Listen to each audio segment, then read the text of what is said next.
All right, I'd like to talk about down rounds. So what is a down round? A down round is when you raise at a lower valuation than your last funding round.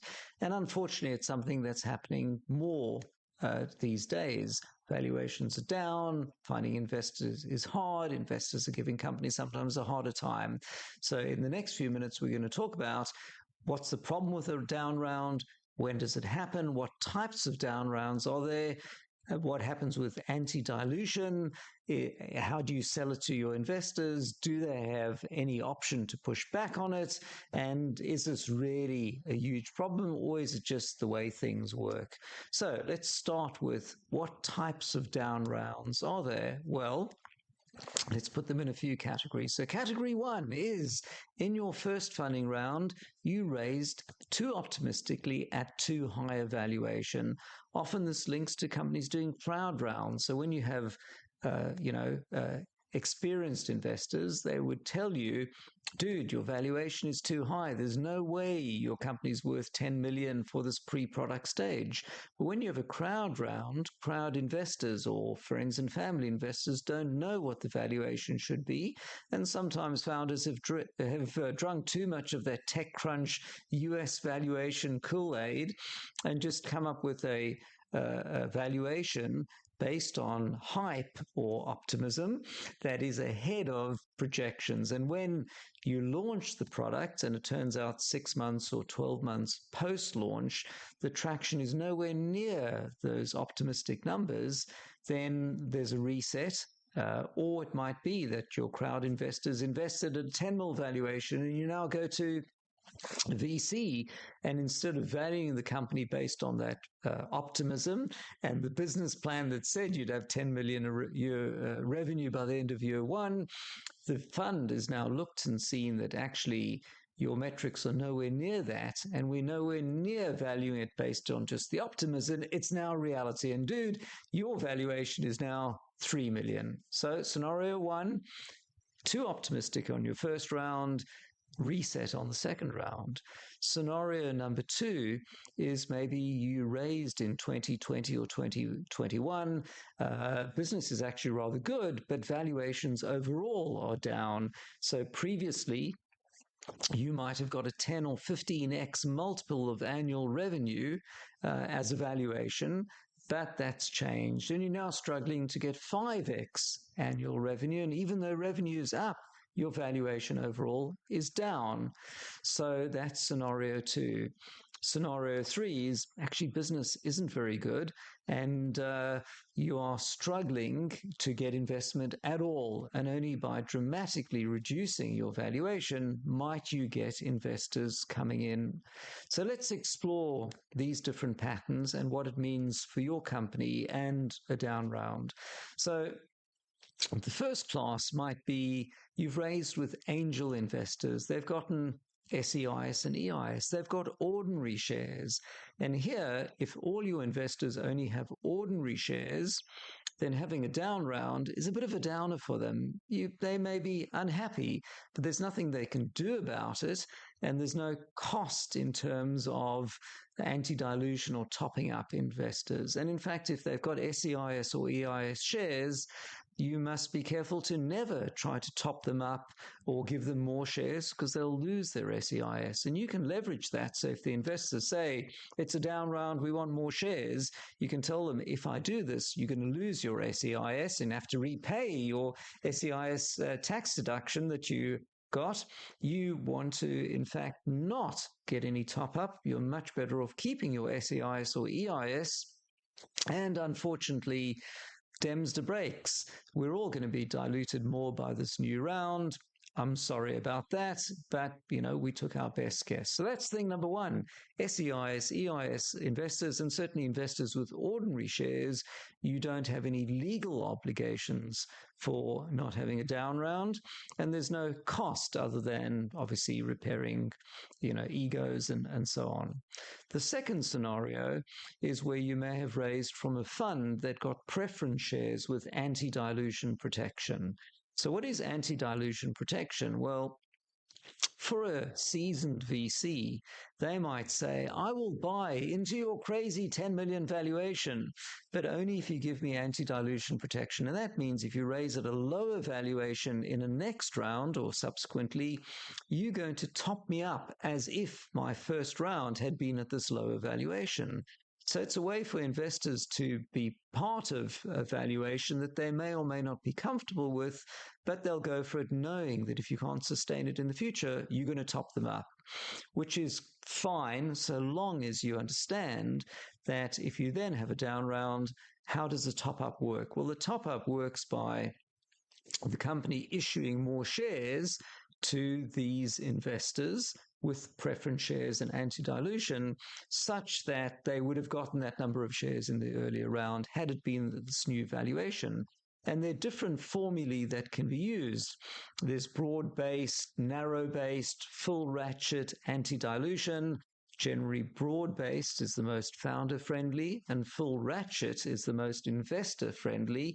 That essentially gives the investor the same number of shares they would have gotten before, and the others have a blended way in between. So certainly try to get broad-based. But the key thing to know is if you have an investor that has preference shares with anti-dilution and you have a down round, then it can actually be quite a significant dilution of the existing shareholders, which is principally the founders, but could be others as well.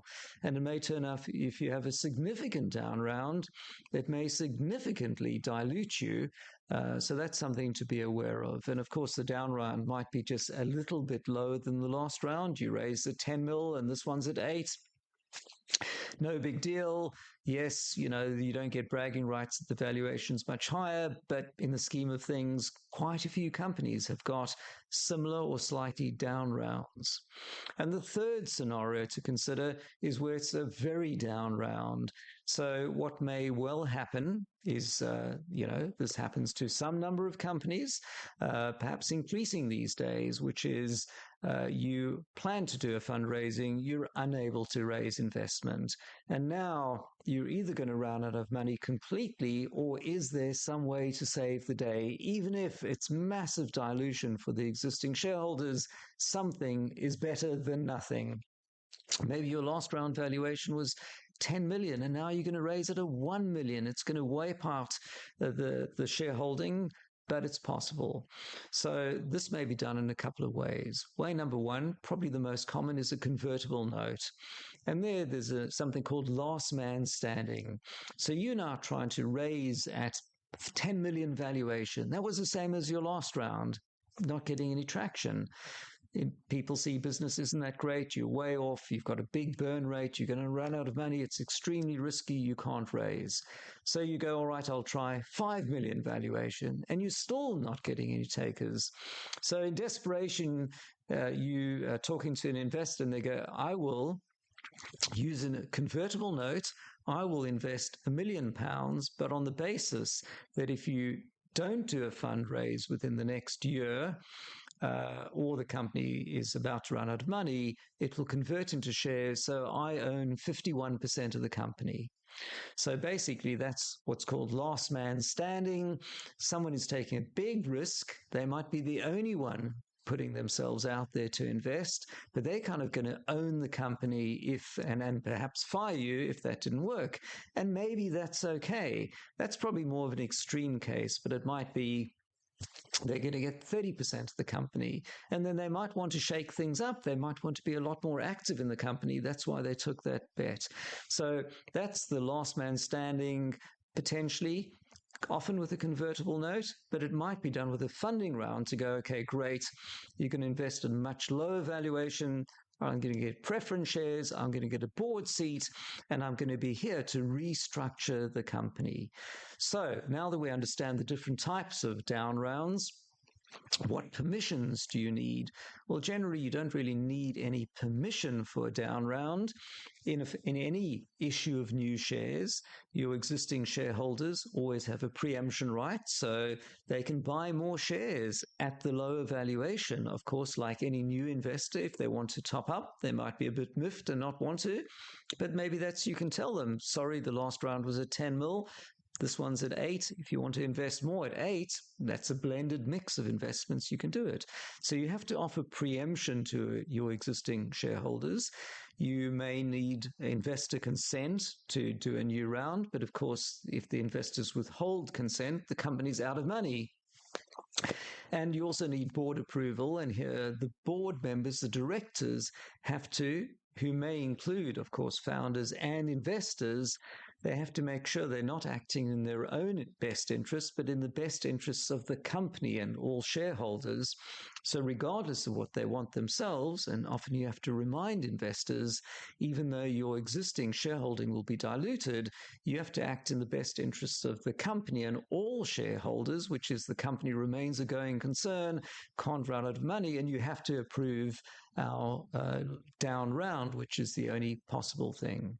And then I think the last thing to talk about is, the stigma around down rounds. And down rounds, obviously, they call down because it's a bit of a downer.